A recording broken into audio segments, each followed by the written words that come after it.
La siguiente conferencia es Enfoque del síndrome de Sjögren, a cargo del doctor Andrés Echeverry García, quien es el internista de la Universidad CEDES, reumatólogo de la Universidad ICESI, máster en enfermedades autoinmunes y actualmente se desempeña como reumatólogo del Hospital Pablo Tobón Uribe y de ART Médica. Adelante, doctor. Bueno, muchas gracias a la doctora Diana por la invitación y a todos ustedes por la asistencia. Vamos a hablar hoy sobre el enfoque del síndrome de Sjögren. Esta va a ser más o menos la ruta de trabajo que vamos a desarrollar y vamos a empezar con la definición. Entonces, recordemos que el síndrome de Sjögren es una enfermedad autoinmune sistémica que afecta principalmente las glándulas exocrinas, y en este aspecto es importante recalcar que las que principalmente se afectan son las glándulas lacrimales y las glándulas salivales, por lo que los síntomas cardinales de esta enfermedad son la presencia de ojo seco y boca seca. Además, puede haber una afectación, digamos, más extensa en ciertas superficies mucosas que pueden generar otros síntomas de resequedad.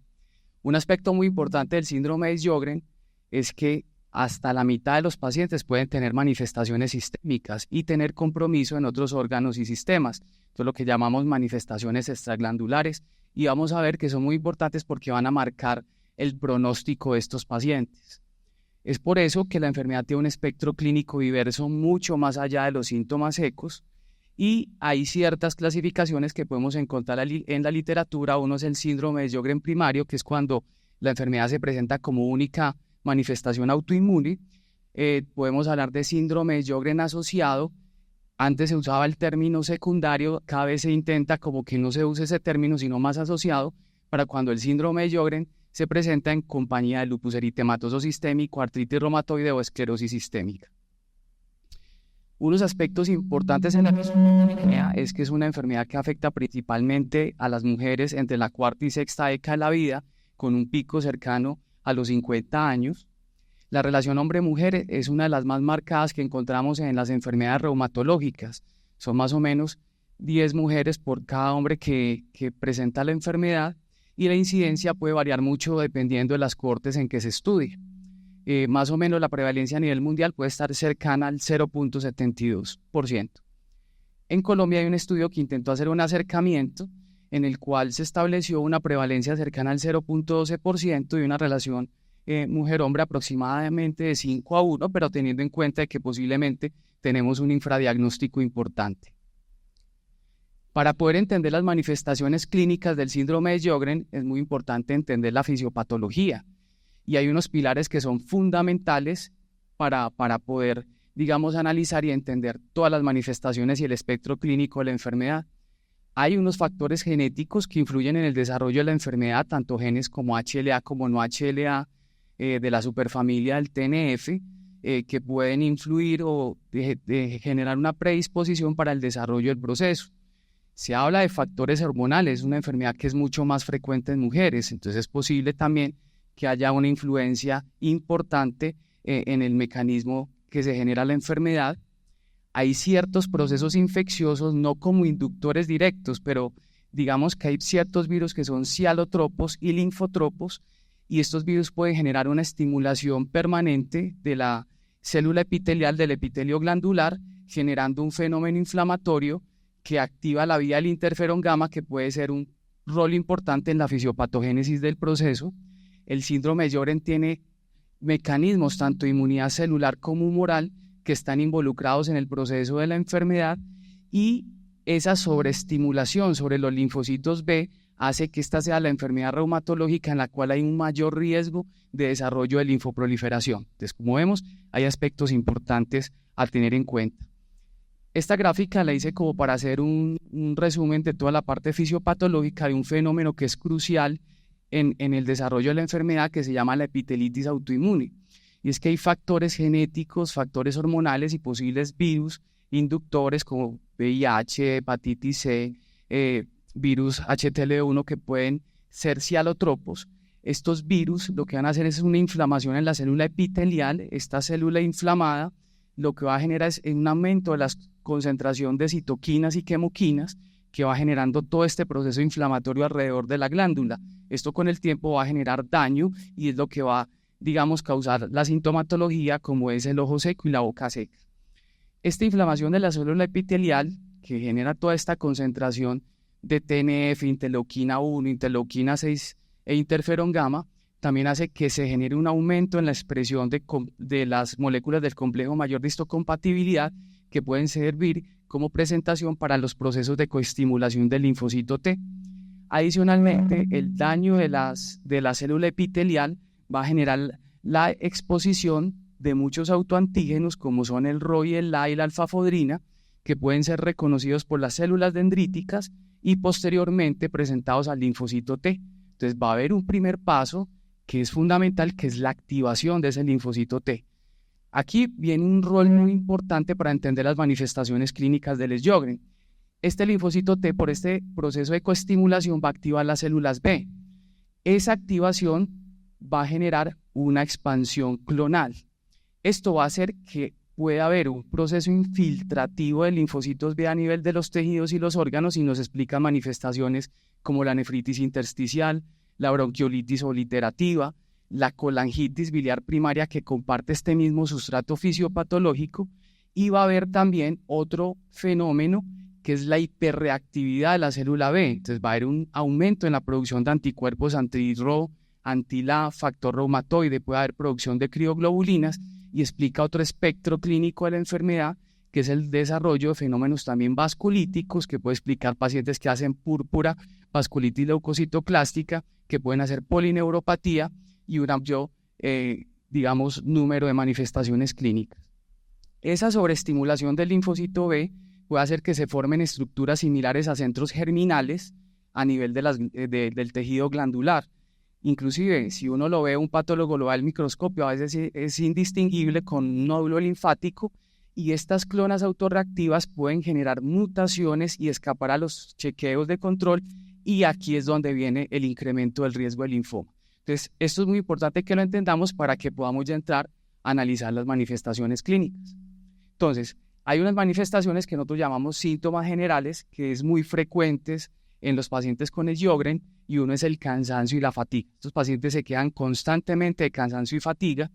Algunos pueden tener un dominio, de dolor generalizado, y esto es importante tenerlo en cuenta porque entre las clasificaciones subjetivas que encontramos de las manifestaciones clínicas de los pacientes, el dolor, la fatiga, hacen parte de ese espectro clínico.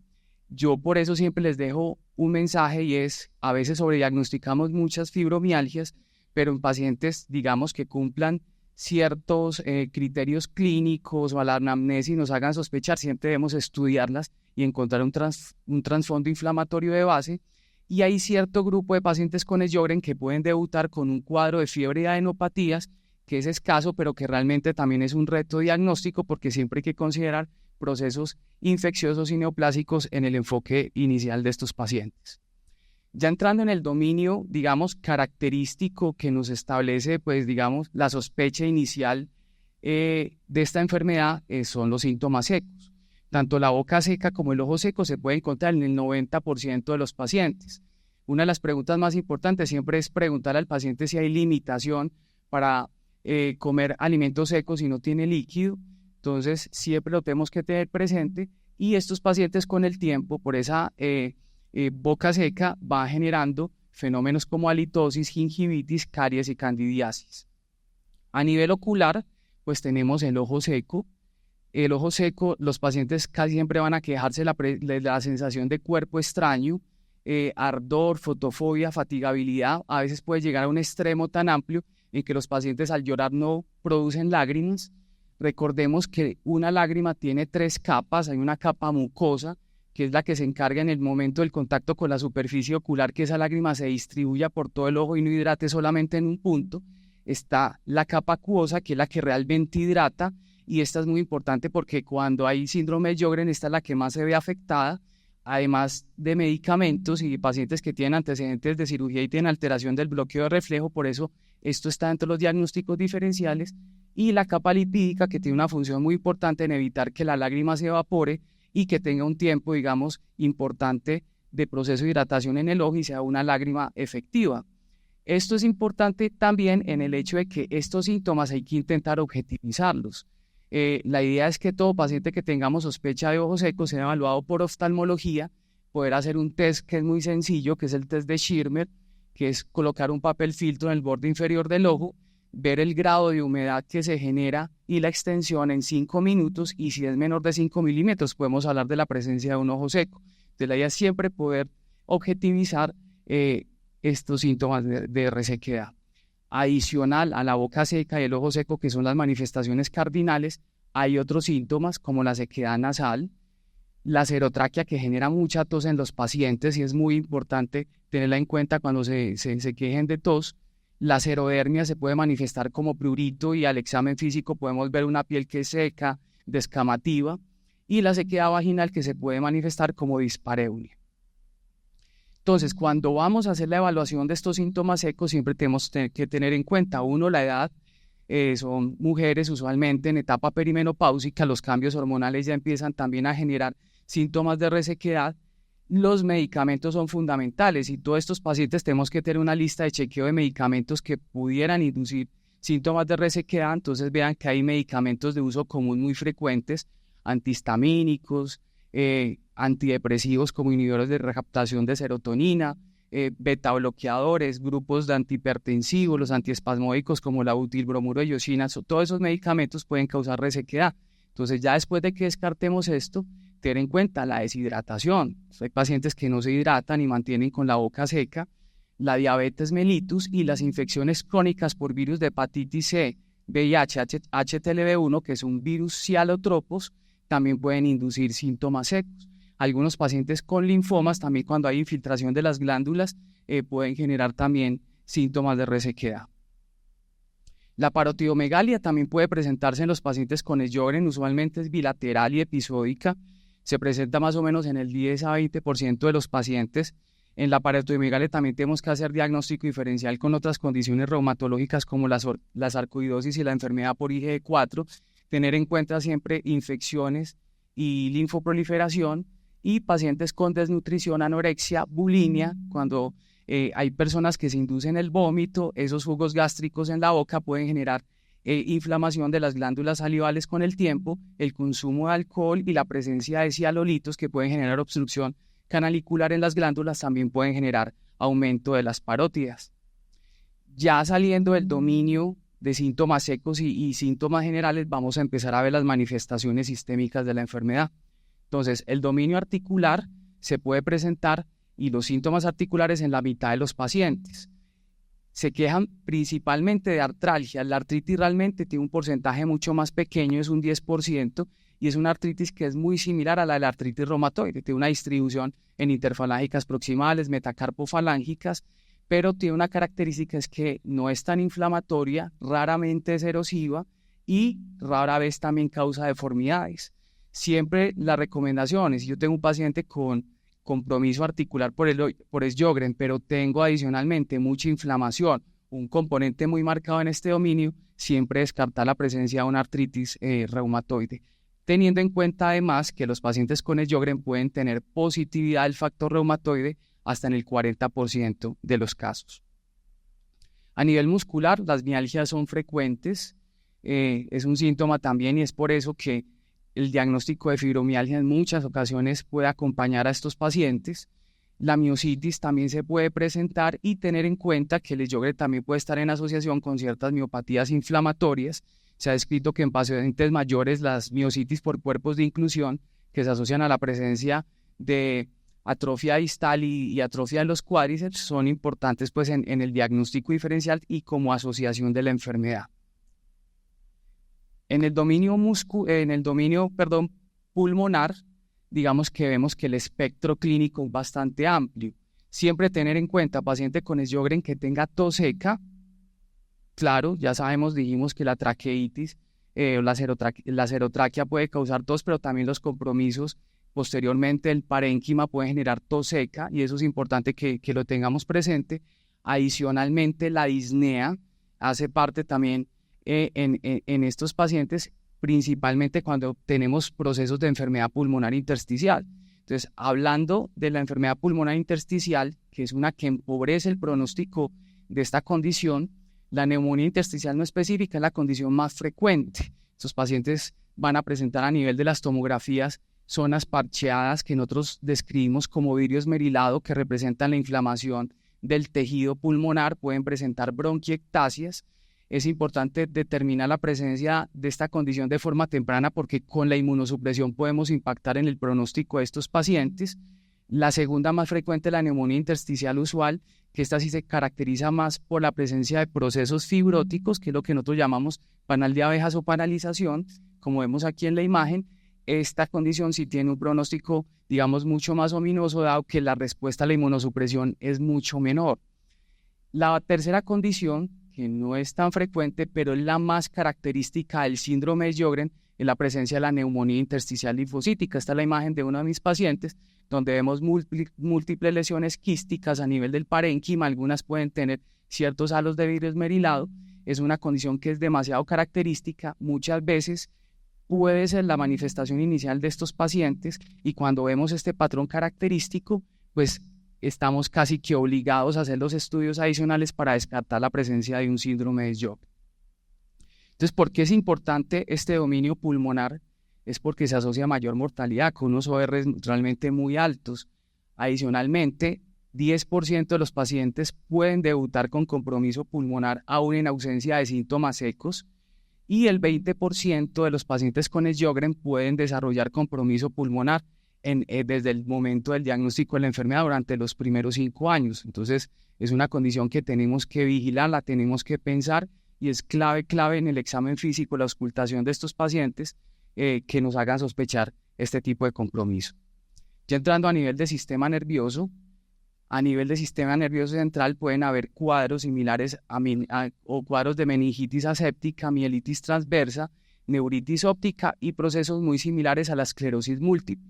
Aunque el compromiso en sistema nervioso central es raro, puede ser una manifestación debut de la enfermedad. Casi estos pacientes los diagnosticamos en el contexto intrahospitalario, y realmente el diagnóstico muchas veces es un reto clínico importante. En sistema nervioso periférico sí puede haber un porcentaje más importante de pacientes con compromiso, el 10% más o menos, y el espectro de las polineuropatías puede ser bastante amplio, desde polineuropatías sensitivas, sensitivo-motoras, mononeuritis múltiple, neuropatías de fibra pequeña o neuropatías craneales. Entonces, este es otro dominio clínico que implica que tengamos que hacer una inmunosupresión mucho más agresiva en nuestros pacientes. A nivel cardiovascular o a nivel hematológico encontramos pues la anemia normocítica, pues muchas veces relacionada a enfermedad crónica, la leucopenia y la linfopenia por el componente fisiopatológico de la enfermedad puede ser un hallazgo frecuente en estos pacientes. Las anemias hemolíticas autoinmunes y las trombocitopenias son raras realmente en el síndrome de Sjögren, y el primer mensaje es que si nosotros tenemos pacientes con púrpura trombocitopénica idiopática o anemia hemolítica, descartemos que no haya un lupus eritematoso sistémico asociado.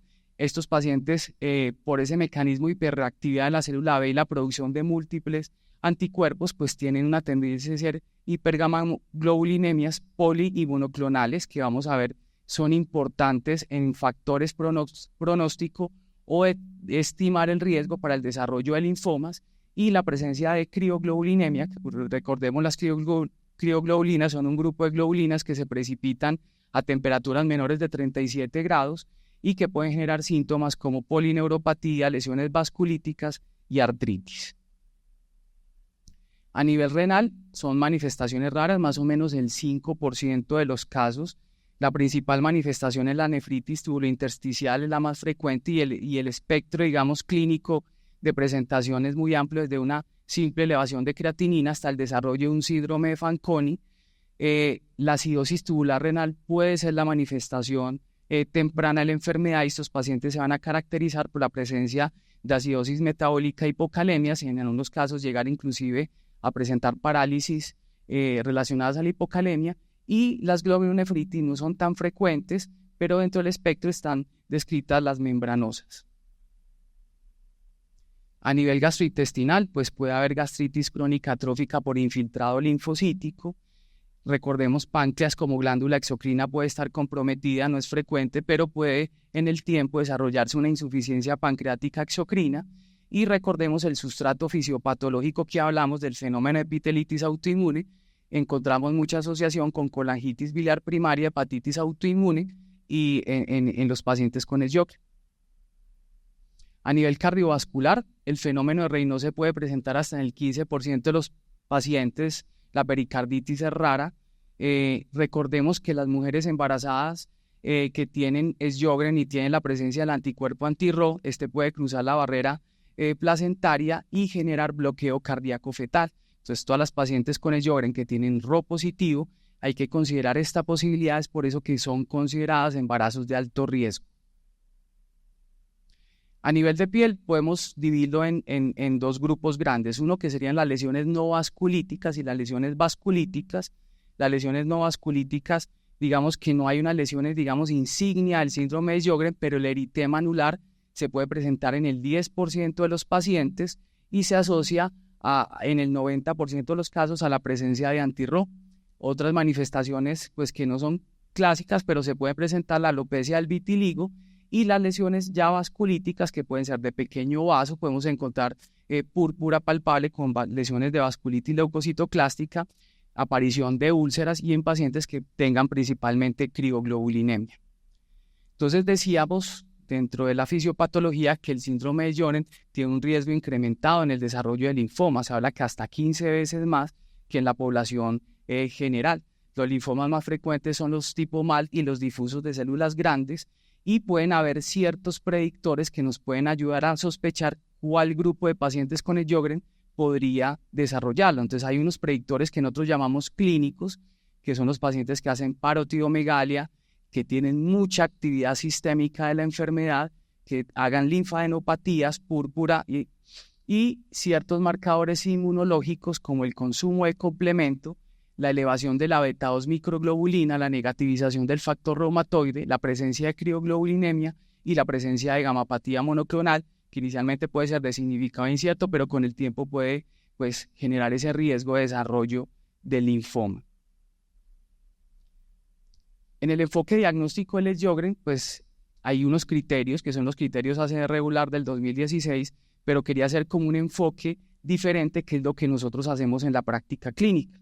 Entonces, sabemos que hay un dominio clínico glandular que es como el característico que nos hace sospechar la enfermedad, que es la presencia de ojo seco, boca seca, la parotidomegalia que puede estar presente en algunos de estos pacientes. Recordemos que estos síntomas la idea es poderlos objetivizar de la mejor manera, entonces tener un test de Schirmer o unas tinciones realizadas por oftalmología para confirmar la presencia de ojo seco. Si yo tengo un cuadro clínico glandular que me sugiera la presencia de un Sjögren, yo puedo hacer un perfil de autoanticuerpos, y si tengo un Rho positivo o unos ANAS patrón granular que me haga ya, digamos, confirmar el proceso, yo ya puedo decir que el paciente tiene un síndrome de Sjögren confirmado. Si este perfil de autoanticuerpos no es compatible o es negativo, pero todavía tengo sospecha, yo lo que tengo que hacer es una biopsia de glándula salival en donde yo voy a mirar el componente relacionado a una inflamación en donde vamos a encontrar más de 50 linfocitos poracino. Si yo confirmo esa presencia, ya también puedo establecer el diagnóstico. Realmente el reto diagnóstico, ¿qué es? Cuando no tenemos síntomas secos y cuando tenemos manifestaciones extraglandulares y no tenemos, digamos, los síntomas de RSQA, que son los cardinales. Entonces, ¿qué podemos hacer? Si yo tengo una manifestación clínica que puedo considerar es relacionada al Sjögren, pongamos un ejemplo, una neumonitis linfocítica, pues yo lo que debería hacer es ir a ese paciente a hacer el perfil de autoanticuerpos, y si encuentro un anticuerpo anti-Rho positivo, podría considerar la posibilidad de un Sjögren con debut extraglandular, con manifestación extraglandular, o si no, realizar una biopsia de glándula salival en donde yo pueda hacer confirmación de que esa manifestación clínica o sistémica pueda estar relacionada al síndrome de Sjögren. En cuanto al tratamiento, el tratamiento va a ir muy enfocado hacia el grado de manifestaciones del paciente. Entonces, la seroftalmia, pues se usan lágrimas artificiales, a nivel de serostomía saliva artificial, usamos la pilocarpina como medicamento que puede ayudar a estimular la producción de saliva. En piel, pues obviamente el uso de hidratantes. A nivel de artritis, se extrapola mucho el manejo que hacemos en artritis reumatoide, lo que es el uso de AINE, la hidroxicloroquina. Podemos usar corticosteroides, metotrexate.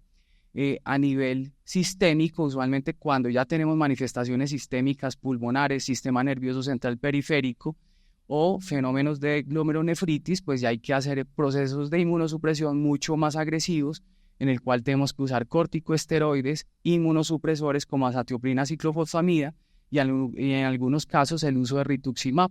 En pacientes con acidosis tubular renal, pues lo que hacemos es básicamente reposición de bicarbonato y reposición de potasio. Entonces, como conclusiones, es muy importante en el síndrome de Sjögren hacer un enfoque inicial evaluando las posibles causas y todos los diagnósticos diferenciales. Tener en cuenta que las manifestaciones glandulares realmente ensombrecen el pronóstico y tenemos que pensar en el Sjögren no solamente como síntomas secos, sino como una enfermedad realmente sistémica. Y yo siempre el mensaje que les dejo a todos es no subestimemos al síndrome de Sjögren, porque es una condición que realmente afecta y empobrece mucho el pronóstico cuando genera todo este grupo de manifestaciones clínicas y afecta mucho la calidad de vida de nuestros pacientes. Muchas gracias.